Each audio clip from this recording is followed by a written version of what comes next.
This is your strange and beautiful life. So beautiful. Wow. Hi, everybody, and welcome to This is Your Strange and Beautiful Life. My name is Erica J. Schmidt, and on my podcast, I talk to people who may or may not have had the chance to transform their lives into spectacular TED Talks. And today, my guest is my dear friend, Anita Anand. Anita Anand is a Montreal-based author, literary translator, language teacher, and cherished guest at Erica J. Schmidt's ukulele parties. Her books are delightful. Swing in the House and Other Stories won the Quebec Writers Federation Concordia University First Book Award. Her novel, A Convergence of Solitudes, was a finalist for the 2022 Paragraphe Hugh MacLennan Prize for fiction. Anita's fiction is full of charming, lovable characters, often in the midst of what Anita calls a minorities predicament. As the daughter of immigrant parents, Anita grew up very familiar with the feeling of being the only Indian person her age in her neighborhood. She says this experience was pivotal in helping her to become a writer, but she also likes to help bridge the gap of understanding that people of visible minorities experience every day. And she does this in a gentle, wildly entertaining, and astute way.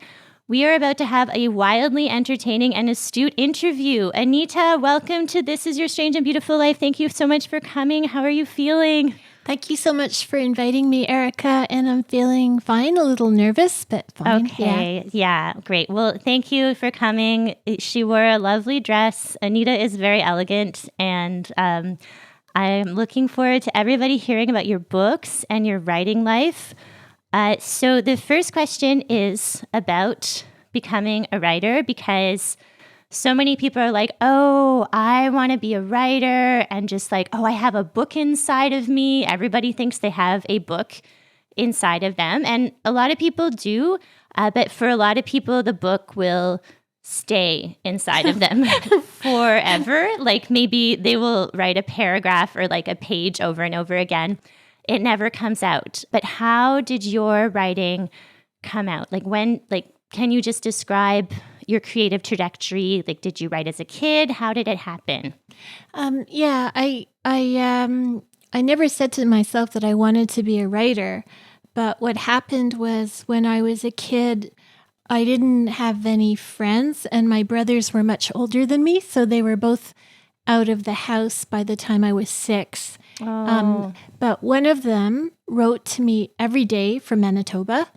And Your brother was living in Manitoba? Yeah. Okay. And I wrote back to him every single day from the age of 6 or 7. And once he was done with that, I had a habit. And I never broke the habit, and I kept writing. And I got a lot of positive feedback from teachers. Yeah.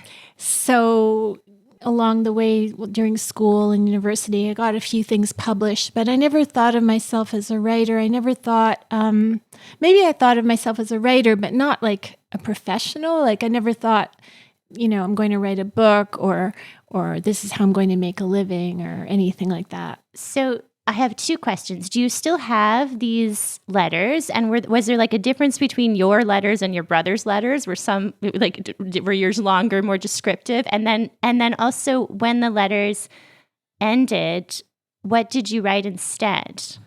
So I don't know. Because Okay. I did ask my brother, and he didn't keep the letters, and I didn't keep his. Okay. So I'm sorry, I don't know. And the next question was, what did I write? I wrote in my journal, and I wrote stories. Like whenever we had creative writing assignments at school, I wrote them, and and once in a while my teacher would say, "Let's get this published." And so I got a lot of encouragement from teachers. Okay, good. And is there any teacher you remember in particular who was more encouraging? No. Okay. No. Okay, but that's cute. I like the letters. I also wrote letters every day to my grandparents in Manitoba, actually, for about 2 years. And I have the letters, but they're like, "Dear Grandma and Grandpa, how are you? I am fine." It's like a grocery list of everything that happened. They love them. Letters are really the best. I feel like letters, just you can warm people's heart with the most basic details, right? Yeah, and just receiving a letter, as opposed to like an email. Like a letter feels like a present. Yeah, it's so precious. Yeah. So good. And so then, you didn't think, I'm going to become a professional writer, but then you did end up being published. And how did that, were you submitting stories all these years? Like, how did you get to the book? I submitted stories. No, actually, I didn't submit stories all these years. I think I got one short story published when I was in university, and that was the end for a long time. Okay. And then another 10 years or so, or 12 years even, went by, and a book came out of me. Like, I just wrote this book, and it was a novel, and I showed it to a friend of mine who had studied English lit, unlike me, and who was a poet. What did you study? I studied anthropology. Okay, but that's good topic for a writer. Yeah. Humans. Right. Yeah. Yeah, exactly. Yeah. And then later I did another bachelor's degree in teaching English as a second language because I needed a job. And So my friend who had studied English lit and who was a poet and whom I respected because I figure she knew what she was talking about, she said, "This book is perfect. You've written a perfect novel. You have to send it to a publisher." So I sent it to 8 or 12 publishers, and nothing happened. I got 1 or 2 letters that said, "We like this, but we don't know how we would market it." What they didn't say was, "We've never heard of you."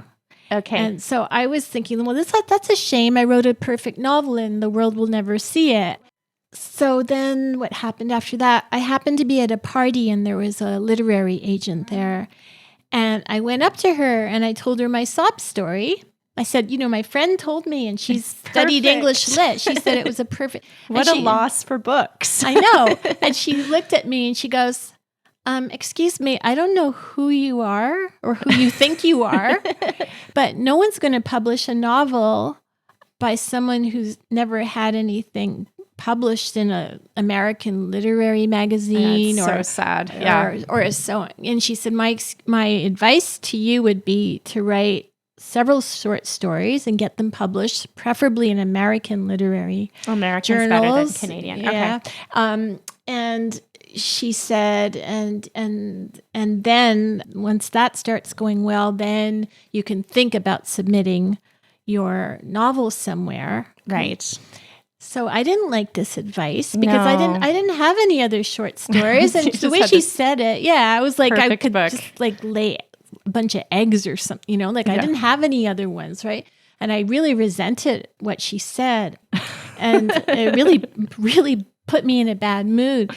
And then a friend of mine whose mother was a journalist and also an author, she offered to let her mother look at it, and her mother looked at it, and she said, "Oh, this is nice, but this isn't really a novel. This is a short story." Oh, great. And I was like, I don't like this advice, and I don't like it, Yeah. And it was bugging me. And in the meantime, I became a mom and then a single mom. I was busy with my children. And I think that's when it started to nag at me that I wanted to be a published author. Right. And so I started writing short stories very slowly. And I slowly started submitting them. And I slowly started getting them published.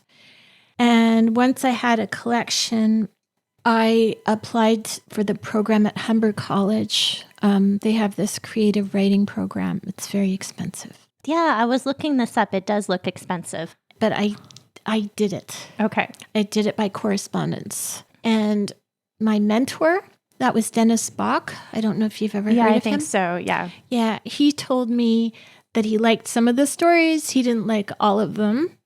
He said, "I don't think you have enough for a collection here, a collection of short stories. Do you have anything else?" And I thought, well, I have a novel. It's sitting in a Your drawer. Perfect novel in the drawer. So I got it out and I reread it and it was terrible. So I started hacking at it. It hadn't aged well, I guess. It was just really bad writing. Oh. Yeah. And I hacked at it and I hacked at it and I timidly sent it to him. And he wrote back something that he never would say to me ever. He said, well, this is pretty good. Oh, yeah. From someone like that, you're like, oh, okay. Yeah. When the people say, oh, it's not bad, you're like, okay, that's probably pretty good. Yeah. Right? Yeah. So we ended the course and then I wrote another couple of short stories and I hired an editor, Elise Moser. Okay. I've heard of her. Yeah. And she looked at them and she basically gave the collection an okay. She said, okay, you're ready to submit this somewhere. And I said, where do I submit this? Like I was, by this time, I no longer had my heart set on, a huge mainstream publisher. Right. And so she gave me a list of 5 local Montreal publishers. And then I also cautiously asked a friend of mine who'd done a PhD in English literary publishing in Quebec, where I should send my book. And she also gave me a list of 5 small publishers from Montreal. And there was one that was on both lists. It was Véhicule Press. Yeah. And it's kind of a weird story. I sent my manuscript to them and they said yes. In one go. They wrote back and said yes. They said, actually, it was Dimitri Nasrallah, and he wrote to me and said, I don't usually contact authors before I finish the collection, but is this still available? Because I think I'd like to publish. Oh, good news. Dimitri, he wrote Hotline, which it's another great Montreal writer book also. Like, if you like books set in Montreal, which I do, which your books are set. Oh, I've read his books. So sure, he wrote, and then you got published Swing in the House and other stories. Yeah. And then that book your perfect novel that came right out of you and needed some hacking. What was that? That was Swing in the House. And the title story. And can you tell people like what that story was about, what it deals with? It deals with a couple who are not doing great. My favorite topic. Yeah. And the wife has a little baby and she's very lonely. And they move to a new city and she's even lonelier because her husband doesn't talk to her. And she meets this artistic type and she has an affair with him. Oh, yeah. Yeah. Oh, yeah. Well, we can't have spoilers, but everybody, couples with problems is a great topic. And would you want to give people like just an elevator pitch about your novel as well, The Convergence of Solitudes? Sure. The Convergence of Solitudes is about 2 families. One is a fictional family, but it's a father, a mother, and a daughter they've adopted from Vietnam. The father is Quebecois, the mother is British, and the daughter is struggling with her own identity. Her father's a Quebec nationalist superstar. A rock star, right? He's based on Serge Fiore. Yeah. And Serge Fiore, for people who don't know, is the head of the lead singer of the former hit band Harmonium, who died this week. He died June 24th, which is the Quebec national holiday, which is kind of poetic. Yeah. But the other family, do you want to talk about that family too in the novel? Sure. So the other family is based on my family. Yeah.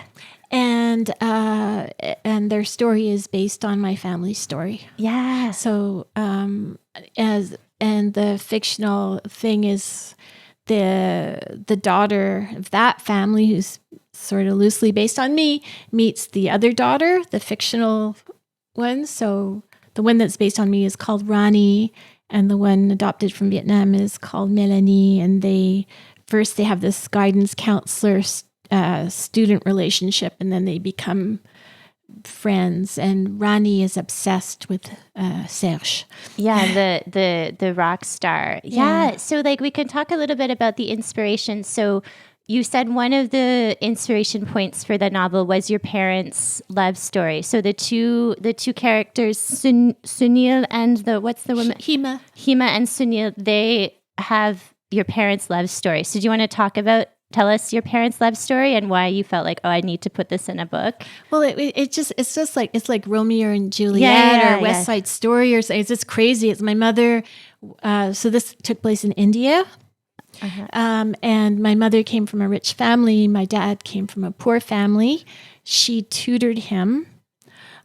Which part of India? Punjab. Okay, yeah. So they were Hindu. So during the War of Partition, they had to migrate east into the new India because where they lived became Pakistan. Right.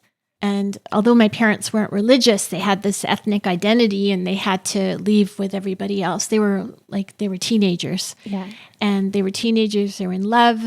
All of this is very taboo in India. You don't, or at least it was then, you don't fall in love. You marry who your parents want you to marry. Yeah. So they had this secret romance. And so they found each other again after the war.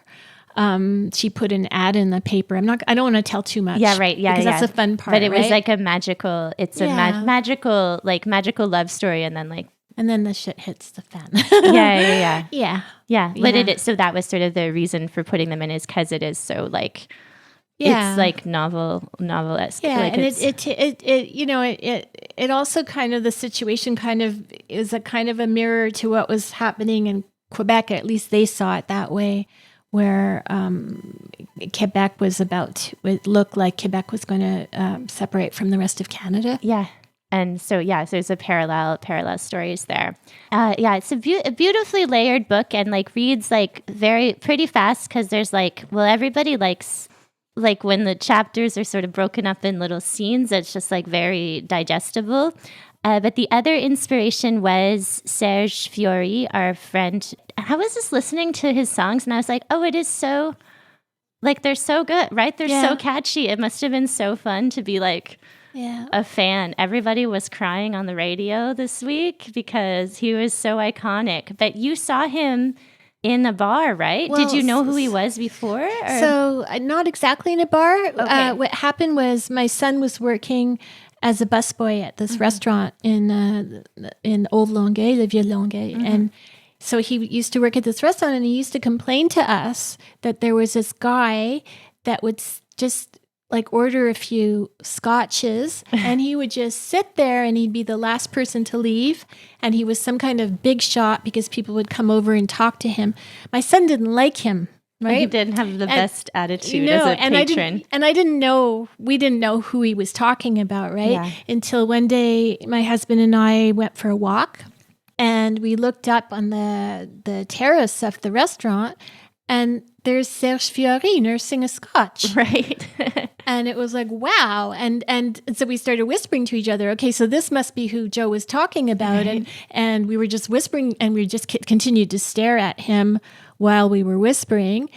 And when I got home, I was inspired to write that scene, but from his point of view. Mm-hmm. That's not in the novel, actually, I don't think. I think it was edited out. Yeah. But that's how that story started. Later, I gave him this imaginary family, this British wife, and this daughter. Oh, and all of that is imaginary. I don't really know that much about his life. Okay, but that is a great story. So, and that is all imaginary. So it's really just the image. How did you go about sort of making up the family and how much of the inspiration from his songs, how much was inspired, do you think? Or did you kind of just go with the scene and run with it? So I think that I was writing and I was just taking a break from writing and I was just randomly scrolling on the internet and as you do, when you're procrastinating. And I came across a video. It was like a TED Talk. It wasn't a TED Talk, but it was like a TED Talk. It was a lecture given by an Australian woman, a journalist who had been adopted from Vietnam. Oh. And the word that she used actually was stolen. Okay. She was very, very angry and her passion, her anger was mesmerizing. Yeah. And I called her up I called her up, even though she lived in Australia, and the telephone conversation cost like almost $200. Good deal. I talked to her for hours, and then I asked permission to write about her, and I stuck that in the book too. But it worked, like it's somehow Serge needed a family. Serge needed a family, and we also needed a connection with Ronnie, the character that's the guidance, right? The guidance counselor. Yes. And that's interesting. You asked for permission, right? Do you think all writers do that, or should they do that? Like, no, and no. Yeah. Okay. I don't know why I asked her for permission. Maybe because she wasn't someone close to me. Like, kind of ironically, I don't ask people who are close to me for permission. It's like all fair game. Okay. Well, because I know they'll be mad at me anyway, no matter what I write. Right. My mother wasn't mad at me. She told me that she looked forward to reading about herself, and then she sort of said, in this coy voice, she said, well, it's not me, but it's somebody who's kind of like me. Like, she realized that, like she liked this fictional version of herself very much. Yeah, it's pretty flattering. Yeah, right? I think so. Yeah, the father is maybe like, well, everybody should read the book. So did your father read it? No, my father had died a long time ago. Okay. Yeah, I always wonder about, because I think a lot of writers are like, oh no, I can't possibly write this, especially if they're memoirists, but just they're like, oh, my family. And I'm like, you have a long way to go before, like, right? Yeah. I mean, first you have to like write the terrible book, then you have to like, if you get published. And if anybody reads it too, like there's always like maybe it'll just go under the radar and it'll be a non-event. Well, that's the thing. I mean, now that I've been published, I know that if I write another book, it'll probably be published, right? Mm-hmm. So I would be more careful, and I would just fictionalize. I would change people's relationships. I would change their gender. Yeah, and that's fun. I found that fun. Yeah. I found my favorite is like putting people, like one person's personality with another person's circumstance, like just like, and then you just change, like you just keep changing. But sometimes it does hurt your heart a little bit because you're like, oh, it was so good in real life. Like you can't make that up. But I find that sometimes. But sometimes it's more fun, like especially if you make composite characters. Yeah, I love that. That's fun. I once took I took two colleagues and I made them one person. Oh. And one of them recognized himself, but not the other one. And I think it's because it was the same sex, like like it was a man and a woman. Yeah. And I made it a man. But even though I sort of changed the ethnicity and stuff, he did recognize himself. Was he okay with that? I don't think so. Okay. Because we were going to talk about like you being an outsider and feeling like an outsider and like people asking you where you're from, which is so funny that people still do that, right? But they've been doing that for years. It's like, oh, you're not white. Like, where are you from? You couldn't possibly have been born in Montreal. It's for some reason that's so hard for people's brains, which is quite irritating. But I think there was a situation at work where like someone was like, oh, they have minorities on Coronation Street, like that soap opera. Yeah. And it's just sort of like kind of obnoxious, right? And you can't always like have the words in the moment, but then you can write a story about it. Yeah. And did that person make it into a book or more like the mood of that? Yeah, that person didn't, but there's still time. Yeah. I mean, in a way that I know what you're talking about because I remember now I said that during an interview. Yeah. So that interview is published. Right. So she has read that. I'm sure she's read it, right? Yeah. So she's seen herself. So. And maybe learn from it too, right? Yeah. Like maybe like, oh, maybe she will not say that anymore. Just have a different perspective. But yeah, you say that being an outsider has sort of like helped your writing, like helped like fuel your writing as inspiration. Can you talk about that? I think that what I said was being the only person of Indian origin my age in my neighborhood. Yeah, has helped. Yeah, because I don't have a sense of community that other people take for granted. Right? So it helped when I was a kid because why did it help? It helped because I didn't have friends because the racism when I was in elementary school was terrible, like really very, very, very bad. And I didn't have friends. I didn't learn like, I'm over it now. I'm much older and this doesn't hurt me anymore. But when I think about that little girl, like that was pretty harsh. Like they wouldn't let me play with them. Segregate. They wouldn't let me play. They said I was contaminated. I didn't learn how to do things that other kids took for granted, like skip rope or play elastics, because I was never allowed to play. No. So, nobody would speak to me. It was pretty bad, right? So that was good because it made me write letters to my brother. Okay. It developed this writing habit. It made me get lost in books and fantasy. It made me sensitive to other people who had trouble in their lives. You see it, and it makes you sensitive. Like always being the target of racism, you're always sort of like, in French, aux aguets. Like you're always like on your on alert, like hyper vigilant. Okay. Yeah. And I think that's good for your brain development and understanding things. Some people say that's a trauma response, but like in terms of being observant, you think? Yeah, I think so. Observant. And if you're an outsider, that means that you listen a lot. You don't necessarily express yourself, so that's good for writing. Yeah, I had to express myself. I mean, that's why I wrote. I had to have connections. That's why I wrote to my brother. Yeah. I'm over it now. I don't have that problem in my life anymore. Yeah. But I think Rani in the book Convergence of Solitude, you can see how she kind of is very observant too, and is looking at the the different cultures and the different. I don't know. I found she was an observant character. Kind of. I feel like I trust my readers. I don't know what I wrote. It's like a blur. Yeah. But then I saw you in an interview at a book launch, and you said you've decided to stop creative writing. That you don't really feel like you have the desire to write another book. You are still writing though, because you translate other people's books, which is very creative, and it does help your craft, right? You have to say things in an original way because the robots and artificial intelligence will really never replace literary translation. It's a real art. And then you also play guitar. You're learning guitar, and everybody listen to the end because if you're lucky, there's a special addition to the half bad ukulele segment. But why? How did you come to the decision to stop writing? Why? And tell us about that. I guess I sort of feel like I've written enough. Like as I mentioned, those personal problems that I had to somehow turn into fiction. That problem and other problems. They're not part of my life right now. I have a pretty easy life, honestly.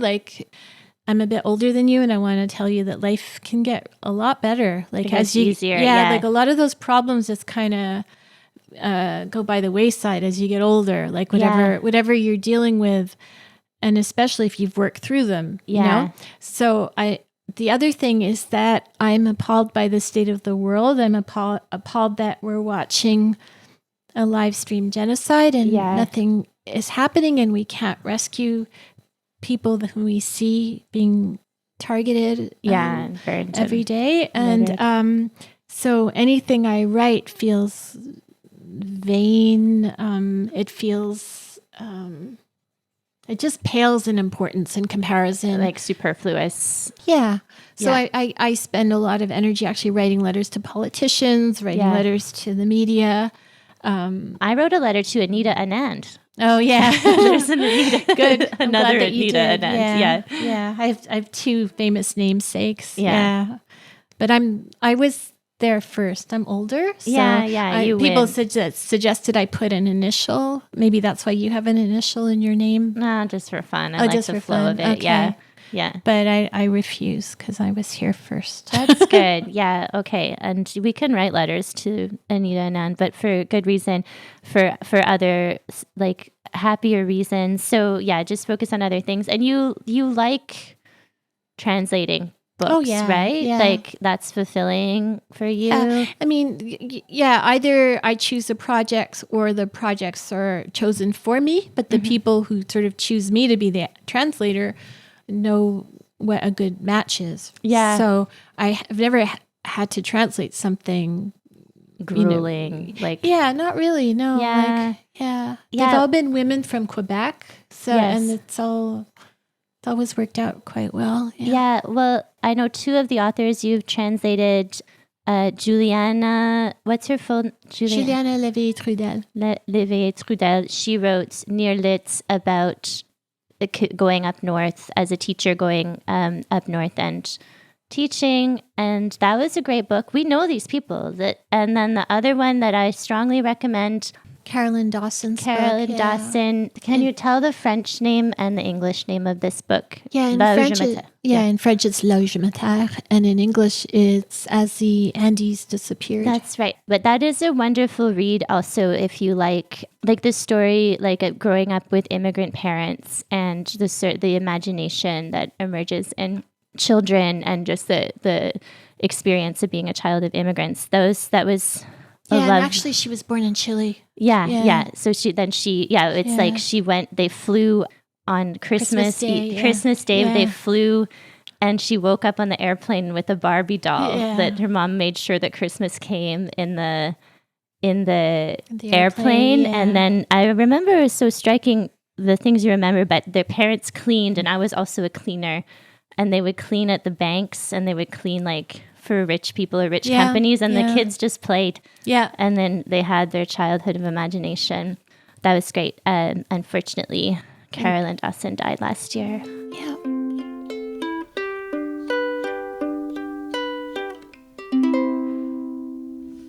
Hi, everybody.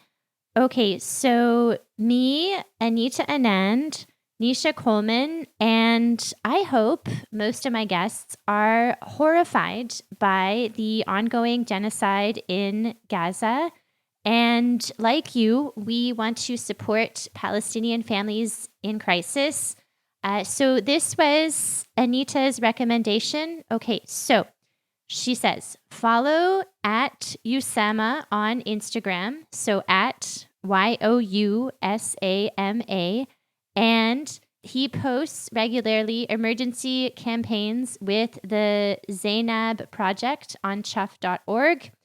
So I'm going to link to Yousaama's profile and current campaigns in my show notes. You can also check my Instagram profile. You can also go straight to zainabproject.org. The Zainab Project is a women-led, registered nonprofit delivering critical aid to families and orphan children across Gaza. They provide emergency food aid, clean water access, medical relief, and orphan sponsorship. If you have the funds to make a donation, now's the time. You will not regret this. And the other thing I wanted to say is that I realize that platforms where people post their podcasts, maybe certain platforms that rhyme with Potify or Blotify, and then there's other platforms for promoting your podcast that rhyme with Greta, kind of also rhyme with Splenda, sort of. These platforms, they are the opposite of Palestinian allies, and I feel conflicted about remaining in these locations on the interwebs. However, This Is Your Strange and Beautiful Life gets most of its rather modest audience from these fairly typical places. So for now, I am going to stay here, but I hope to use my humble reach to amplify good causes such as freeing Palestine. So please follow Yousaama, donate what you can, read about Palestine, talk about Palestine, go to protests, send love, and do not fall into despair. Okay, thank you so much. All right, love you, bye.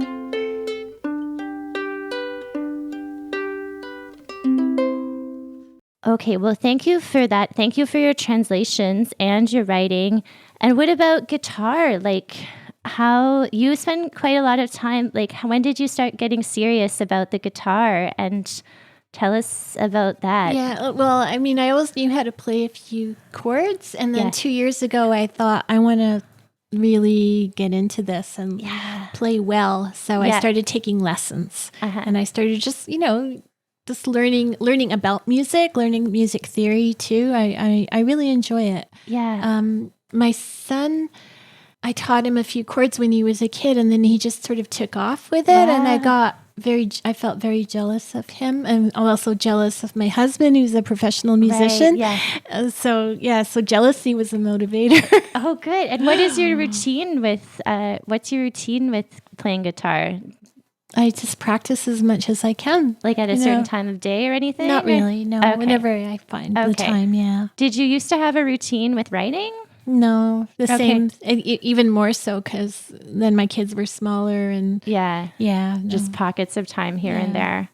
What I did do though was like I was an ESL teacher, and when I was polishing my book of short stories, and when I was writing Convergence of Solitudes, a novel, I took 7 weeks off my job. Okay. And went to a cottage and wrote. Yeah. Okay. For like the sort of writing immersion. Yeah. And also like I listened to one of your podcasts that was with Nisha Coleman. Yes. And you talked about how someone pointing a gun to your head and saying you have a year to finish this. Yeah. And that never works. That is exactly what works for me. Is you have a gun to your head. Yeah. Okay. No. I actually heard of this like accountability creativity site. And I mean, maybe I'm just too soft for that, but everyone's different. There's no right or wrong. No, I'm wimpy. No. I'm wimpy. No. But there's a site, and it's like you write your deadline, what you want to have done, and if you don't do it, they'll donate to some charity you really hate. Oh my goodness! So they'll like give money to Donald Trump or something if you don't. Oh my god! Yeah, so that's a nightmare, but it's an option if people want. Yeah. That's wonderful. Well, do you want to do our listener question now? Okay. Because we are like therapists. Right. This one is okay. Dear Anita and Erica, I'm a gay 33-year-old, almost a year into a relationship with a dude who, in theory, makes me incredibly happy. He's hilarious and kind and attentive to my emotional needs in ways no partner has ever been before. Historically, our sex life has been great, and we're talking about taking next steps like moving in together and even marriage. Earlier in the relationship, I was thrilled about these conversations, but lately I've started to freeze up. From what I can tell, the main reason is truly embarrassing. Here's the issue. His apartment gives me the ick. Oh, I put a great deal of effort into taking care of my home. I clean regularly and have set up my space with colors and furniture and art that makes me feel calm, organized, and safe. When we first got together, we spent all our time at my place, so all was well. But we've started going back and forth more, and I find I feel uncomfortable and gross when I stay at his frat boy digs. He thinks doing the dishes and cleaning the bathroom and making the bed and doing laundry are optional chores you can pull off when you're in the mood. He thinks AC/DC posters and milk crates are acceptable home decor. Worst of all, he has too many cats and not enough litter boxes, so the smell is completely hit or miss. Oh, I feel shallow. This guy is so sweet, and yet basic hygiene and aesthetics don't seem to occur to him. Also, it could be neurodiversity or ingrained hoarding or trauma that make it impossible for him to live differently. When he does clean up, I shower him with compliments to try and train him to take up better habits. But then the next time I come over, the sheets aren't changed, the garbage is overflowing, and I have to hold my breath until my system gets used to the cat pee in the air. Oh, God. Last week we were out in his neighborhood, and he invited our mutual friends to his place, even though it was its usual disaster. I was appalled that he thought it was okay to host people he cared about in a hazmat situation. After this evening, I totally shut down and withheld intimacy for the weekend. Am I an asshole? Is this a deal breaker? Do you think a more constructive intervention is allowed? What would you do? Erica and Anita. Love losing my mojo for my sweet and slovenly boyfriend. Aw. I love the way you read that. You read it with such empathy. You know? I'm concerned. You are, yeah. I love relationship problems. Yeah. I don't want any, but I just love the dilemma of it. What are your insights about this particular problem? Oh, well, I think everybody has their preferences and their deal breakers, which is because I did when I was on a long relationship hiatus. I did a lot of research around 2023, 24. I was reading relationship coaches. And I think what I learned is that people who have long-term relationships maybe aren't that picky, or not that, I'm not saying that, but you have to choose your picky, I think. I don't know what I would do. I think that cleanliness is maybe a deal breaker for me. Like if it was really bad like that, I don't know that I could deal with it. We had a question a couple last fall with Alo Asimov. There was a roommate situation where somebody had a hazmat situation. Like it was gross room. And I was like, you gotta go. You can't live with that person. I don't like, it depends on the trajectory of the relationship. You could keep your own places and then he just comes to your place and that's it. And that's the arrangement. It sounds like you are unwell at his house. So I would avoid going there. Yeah. Because that's not going to be good for you. But I think that he wants to move in with his, like whoever he eventually chooses as a mate. I think he wants that. I think he wants someone that he would live. That's what I'm getting from. And that's very common. I also wonder how old, we didn't hear how old the frat boyfriend is. So maybe he just never learned. Maybe he's under 30. Like probably 35 is as late as it can go. Yeah. You could, but like once you're like, maybe like it's not, I taught myself how to clean when I was 30.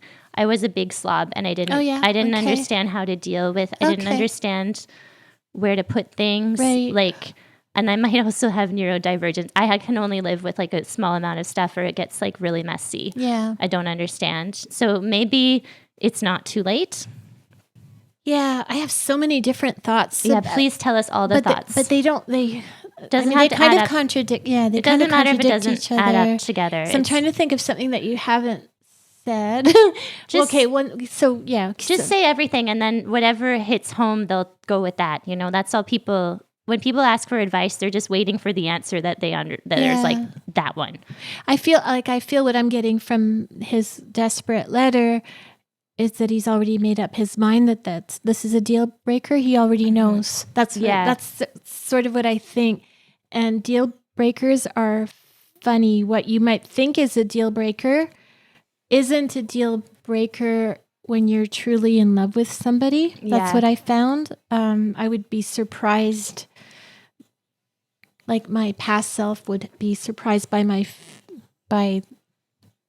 myself a few years later. Yeah. You know, and what wasn't a deal breaker, but it had to do with like being madly in love and being and choosing to see these persons flaws as quirks or not flaws at all. You know, that's what I think I've always done.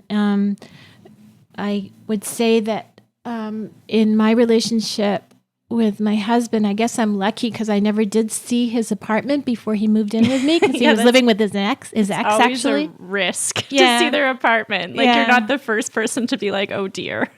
Like he was living with his ex, so I don't know what the apartment looked like. It never occurred to me that he might be a slob. It occurred to me like we've been together 19 years or so. Right. Happy marriage. Happy marriage. But it did occur to me a few years ago that I do all the housework. All the maintenance level housework, like all the dusting and the floor washing and the laundry, that's me. But he does an enormous amount of other things like cooking and gardening. And he more than makes up for the fact that, I'm, little Miss, tidy Tittlemouse. Yeah. So, and it was not a deal breaker because I'm so in love with him. Like I've been with people before and I thought that, for example, I feel really bad about this, but I told myself that all of these things were deal breakers. But I realized when I met my husband that no, I just didn't, as one of my friends was always trying to tell me, my friend was always saying, you don't love him enough. Because, yeah, that's the thing is that people, oh my gosh, it's so complicated. But like, yeah, when you start to sort of nitpick about people's shoes, you're like, I remember I had a roommate and she was like, but his shoes are pointy. And I'm like, what kind of shoes did my ex-boyfriend wear? I'm like, you know what I mean? Like sometimes I'm like, I don't even remember. It was a non-event. Like it just, I mean, maybe some people are picky about shoes, but right. Like once you get to the little nitpicky stage, it might be them that they're not turning you on, but it also might be you're not available. Like maybe there's something closed off about you and you're looking for, I know for me, when I was doing, casual dating in my 30s and like pretending I was looking for a relationship, and there was something wrong with everybody, and it wasn't really them, right? You're like, oh, he's so boring, or just like whatever. Yeah. Like, I don't know. People, like some people are like their taste in music is bad. Like they have so many funny, but then at a certain point, and not to say that like, falling in love, it's like, it is magical, but it doesn't mean it's perfect. Like you can still be irritated. Yeah. That is what humans do. They drive each other nuts. It's like part of life. Yeah. But well, but I mean, let's say you do feel in love with them. Like it's reasonable to say I can only live with one cat. Yes. It's reasonable to split the chores so that he does something he's good at and you do stuff that you're good at. Absolutely. Maybe he's good at grocery shopping or something. Yeah. He hasn't tapped into what is causing this guy's issue. I mean, think of it this way. There was a time where one sex did all the housework, right? Yeah. And the other sex went out to work. And although I do not want to go back to that time, it was a thing where one entire sex, should I say sex or gender? I'm always confused about that. I don't know. But you know what I mean. Gender, yeah. I'm not sure. What I'm talking about. Yeah. Husbands and wives back when that was the only option. There was a division of labor. There can automatically, yeah. So there can always be a division of labor. Like he could do all the housework, and as you say, the other guy could do the grocery shopping or all the cooking or bills and stuff. Bills or all the stuff that he doesn't like to do. Maybe maybe he likes to clean, and the other guy doesn't like to clean. I mean, whoever is the cleanest, like they have to step up. They have to like either go down or stay up. Yeah. And I have seen relationships where somebody was just not able to clean, just like was not able to. And the only time I ever saw this person with a clean house is when she was with somebody who cleaned up after her. Yeah. And there was a certain calmness to this person when somebody was right. Yeah. And you can, I mean, cleaners are expensive. That I think it is like maybe it is very discussed, but I think this is a valid source of distress. Also, the decor, not liking his decor. Yeah. Slovenly. Yeah. It kind of sounds to me like this guy's already fallen out of love with his partner. But who knows? That's what it sounds like to me, though. If you're looking for permission to break up because you don't like the milk crates and the cats, that's okay. Yeah, you can do that. Yeah, that's okay. I don't know. Do you ever think that there's like ups and downs in relationships, like, and that maybe like this could still be surmountable, but I'm not sure how. Like, yeah, I don't know. Yeah, we don't really know. These are our thoughts. I think though, like showering somebody with compliments and then being like I think I would say like a more constructive intervention is okay to do at this point. If you're like, I don't want to go to your house if you haven't cleaned up first. Right, yeah. I think that they can't, just because you're like, oh, it's so nice you cleaned up, that doesn't mean that like he can't read between the lines and be like, that's right, I'm dying when you don't clean up. That's I hate it. Yeah, so it doesn't seem like they've had an honest conversation about it, right? If that's what he does, showers him with compliments. It doesn't really indirect. That's step one. And step two is like, actually, I can't sleep at your house when you haven't changed the cat litter, and like Yeah. I think Like, is he being passive aggressive? He said, he was refusing intimacy. Is that how he goes about things? So that he should change that actually. Direct, in this or your next relationships. Yeah. Yeah, I don't know. It's so fraught. Like also because you always want it to be the last person. Like when you're dating someone, you're always like, oh my God, what a relief. I hope you're the last one. Yeah, like you just like nobody wants to go back on the market. No. Nobody wants to break up with anybody. Yeah. I mean, sometimes maybe it's a relief, but like, yeah. Yeah.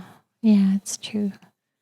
Yeah, the cats. But yeah, direct conversation. I feel like you have nothing to lose in that. Just be kind about it and like look for solutions. I think you just look at least once, unless you really feel like dead inside. But if it's just the milk crates, and sometimes I knew somebody who moved in with her boyfriend, and she didn't he had some ugly guy wall, she was like incensed about some color he'd chosen.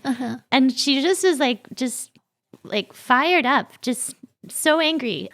And then they just painted the wall the color she wanted. That's fine. Yeah. Like this is like maybe decor is going to be your thing. Like somebody could I'm not a good cook at all. And if people were just like, oh, Erica makes no effort in the kitchen, they'd be right. And maybe that would be a deal breaker for people. But I think it's okay for people to have their strengths. Yeah, it's making me wonder if anybody really has a real deal breaker or if it's really just has to do with, being in love or out of love.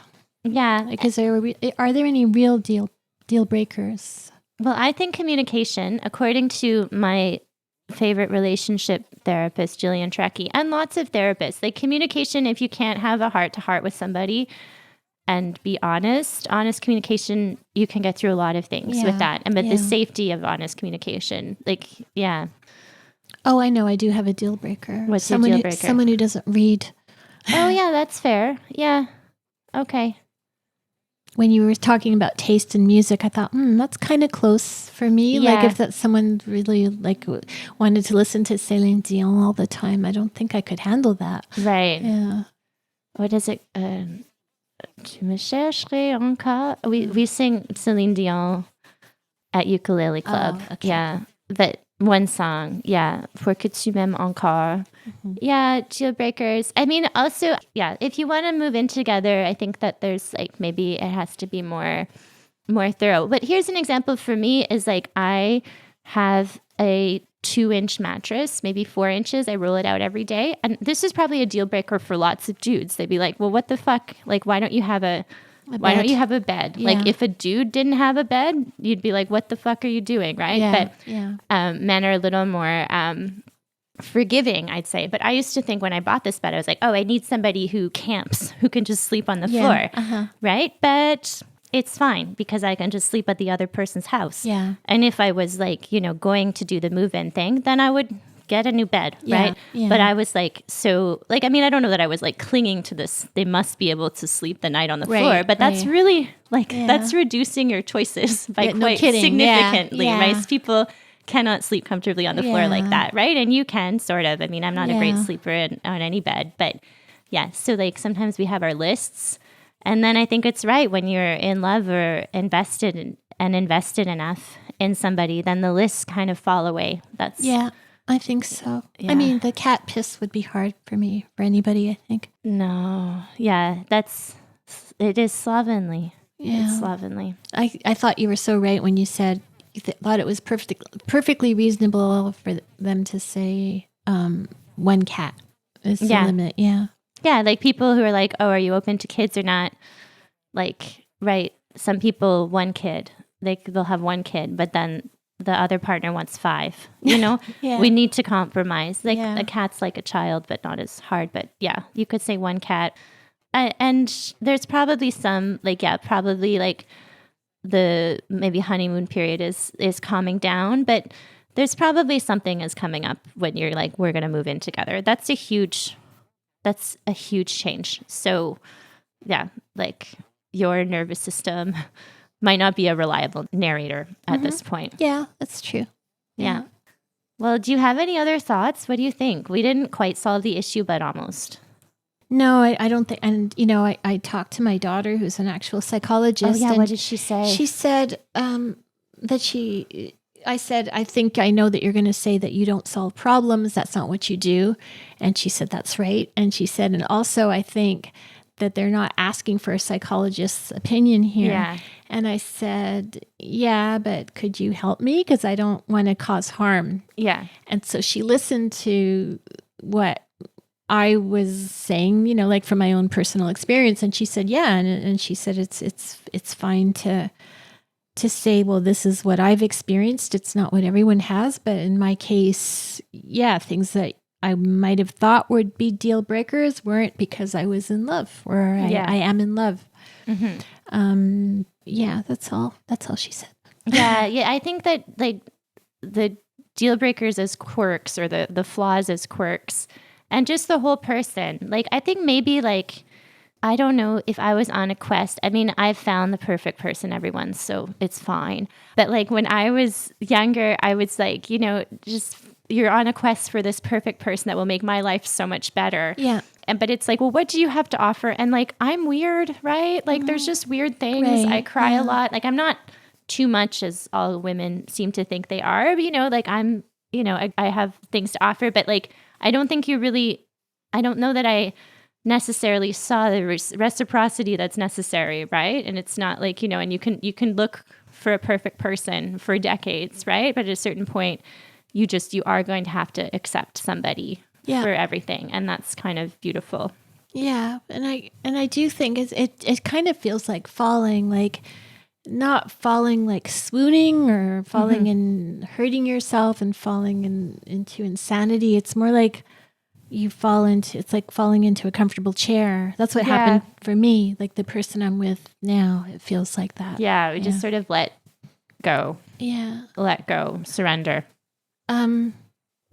Not surrender? Okay. I mean, what I mean is the conditions were there for falling into the comfortable chair. Like he was my comfortable chair. Yeah. Yeah. And so then you just sit down. Yeah. Yeah. Okay. Yeah. And there's no rush to, like, they're just like, I don't know, when you're 33, just a child. I mean, you have lots of time to fall in love again, or maybe fall in love with this guy again. But yeah, just take your time. And like Anita said, it's just going to be easier as you get older. Yeah. I think so. Yeah.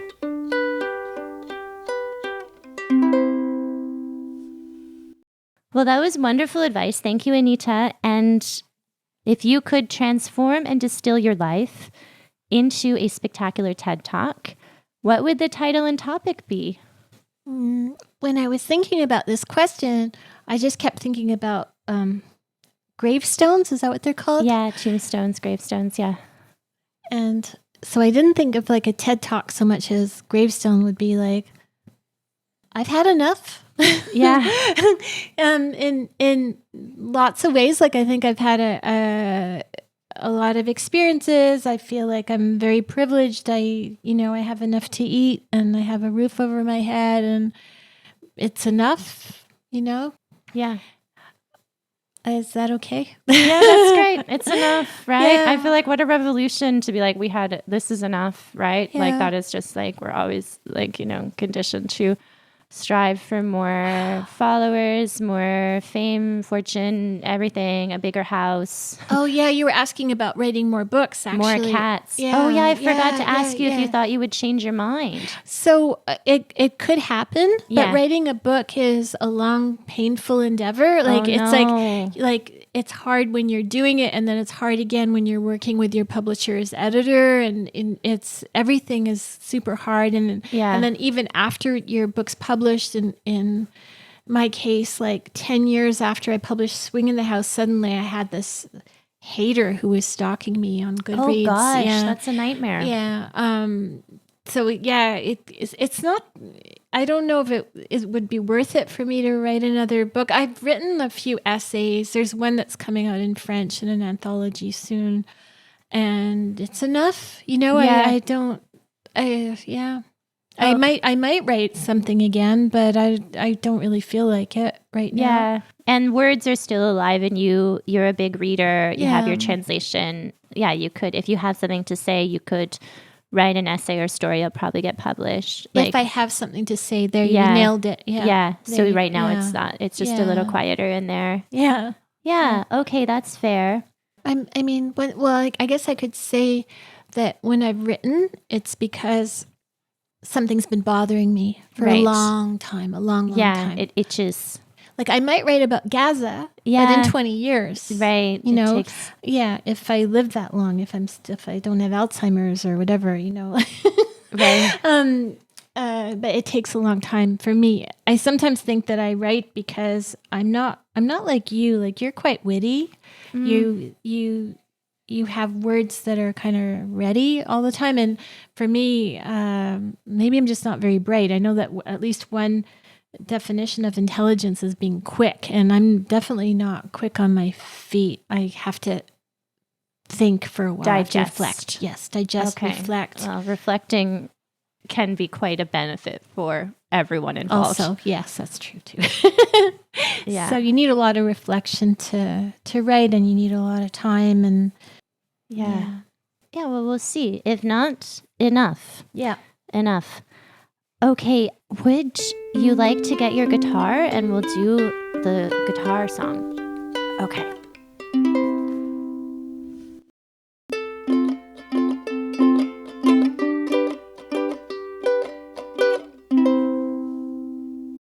Okay.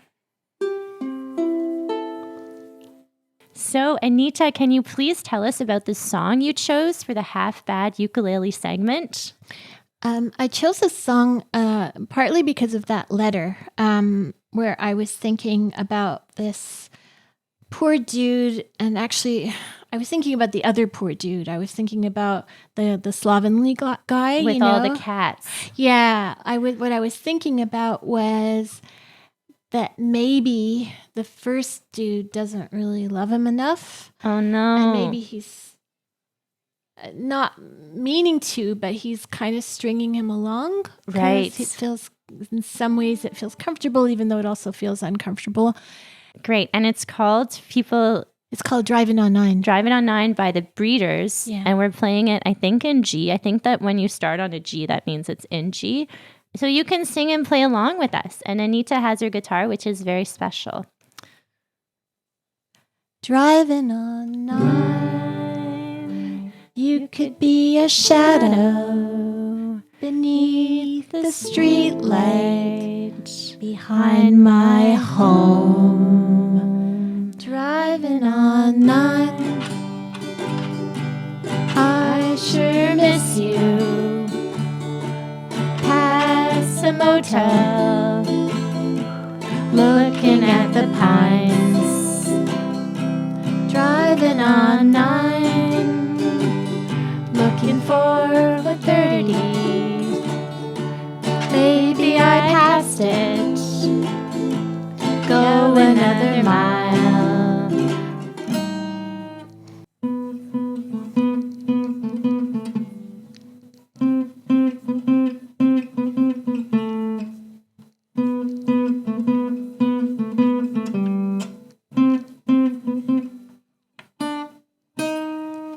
Driving on 9.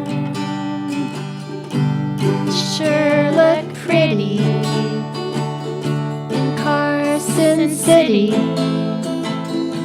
Walking down the aisle. Driving on 9. Does Daddy have a shotgun? He said he never needed one. Go another mile.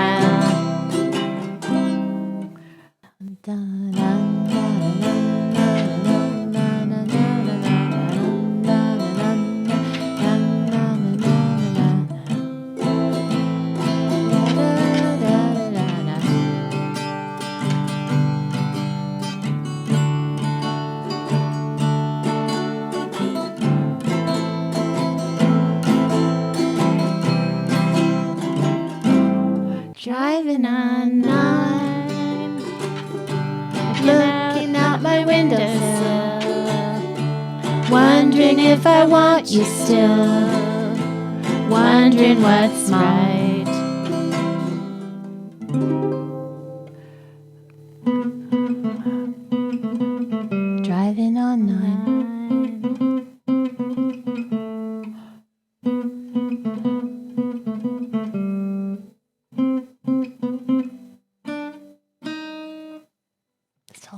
That's beautiful.